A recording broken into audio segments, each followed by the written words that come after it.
me, the most interesting part of the draft was where all the quarterbacks went. That's the most valuable position in football, and I think this year had a really loaded quarterback class. The last time we saw 5 quarterbacks go in the first round, it was Baker Mayfield when Baker Mayfield went first overall. And I think this class is head and shoulders above those 5 quarterbacks right now. Hopefully 3 of the 5 of them can turn out to be starters. I know the jury's still out on Sam Darnold, so that could make it 4 out of those 5. But for me, I think this is the best quarterback class we've seen in years, and it was exciting to kind of watch and see where they're going to be playing at.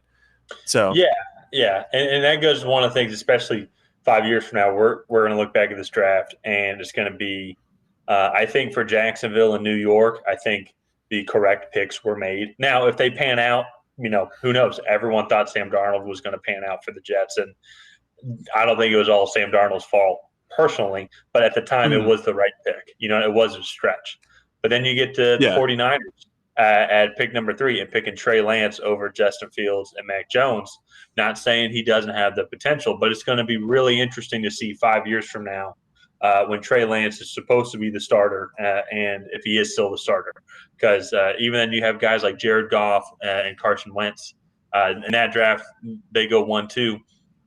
And neither one of them are with their respective teams. Same thing with Andrew Luck and Jameis Winston as well. And there's a big quarterback controversy who's going to be taken first.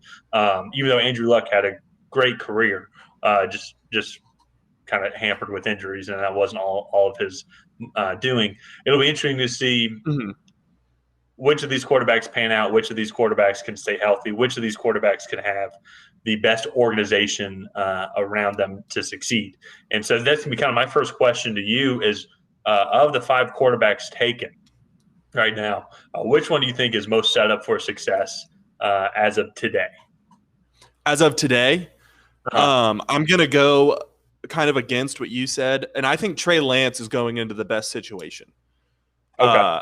I think Trey Lance has a team that was in the Super Bowl 2 years ago that has not had a lot of turnover. The offensive line is better than when they were in the Super Bowl. And he has a starting caliber quarterback ahead of him. So he has no pressure coming into that situation to learn quickly and be the starter because they already have a guy that's pretty set up. And so while Trey Lance, I'm sure, wants to compete and come into his role prepared, he doesn't have to. Jimmy Garoppolo is there and can take some of that pressure off of him, help him learn the system. And I think that's going to benefit Trey Lance a lot. I think that is the perfect situation for him.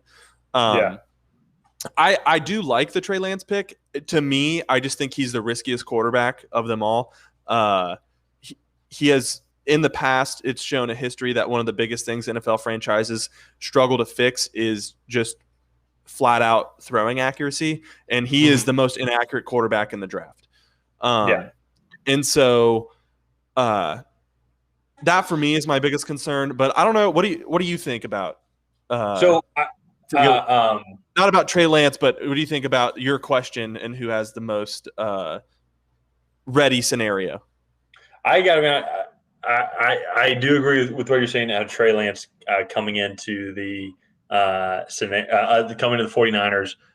The one thing, though, I think that's going to make it tough for Trey Lance is I do agree with you just based off my analysis of Trey Lance. I thought he was the weaker of the 5 quarterbacks. Now, he has a really high ceiling. He has a much higher ceiling than someone like Mac Jones, so to say, but he has a significantly lower floor in my opinion.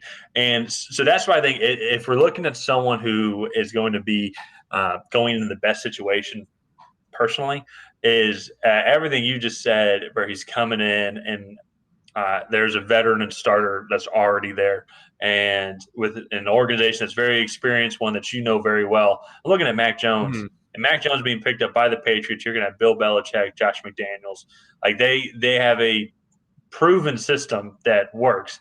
And I think it was actually kind of unanimous of the 5 quarterbacks that were there intelligence-wise and knowing the game-wise. Mac Jones knew the game the best. So if you go in there and you bring that level of smartness. I'm clearly not that smart, so I don't know what the correct word is there. But into that organization, I think he has a lot of opportunity to be successful. Now, are the physical tools there as much as the other four guys? No, but I mean, not to make. I know everyone's making the analogy, but when Tom Brady was drafted, no, everyone thought the same thing. It is definitely going to be a situation of how big is the fight and the dog, and not the size of the dog in the fight, so to say. If Mac Jones comes in and from day one and can grind and just prove his worth and continue to try and get better, he has the capabilities to be a very successful quarterback in that system.